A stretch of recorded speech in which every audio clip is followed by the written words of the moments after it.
পৃথিবীতে যা কিছু আছে সবই আল্লাহ পাকের সৃষ্টি। আল্লাহ পাকের এমন একটি নিদর্শন যা মানুষকে কাঁপিয়ে তোলে।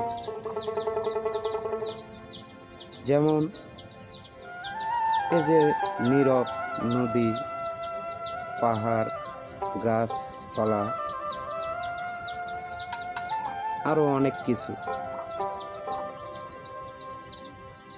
সেখানে এমন একটি জায়গা দেখুন, সে জায়গাতে কোনো প্রাণী নেই, না আছে মানুষ, না আছে কোনো জীব, না আছে কোনো জন্তু। সেখানে এতই নীরব যা বলার মতো না। এই নীরব জায়গা, নির্জন জায়গা সবার চোখের সামনে পাওয়া যায় না, যা অনেকেই দেখে না বা খুঁজে পায় না।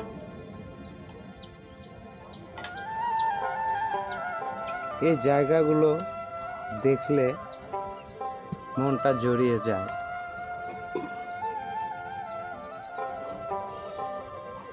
আল্লাহ পাকের সৃষ্টির কোনো তুলনা নেই।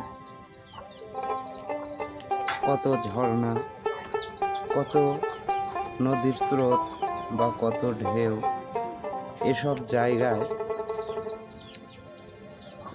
কোনো মানুষই নেই, অথচ আল্লাহ পাকের সৃষ্টি এমন একটি জায়গা যেখানে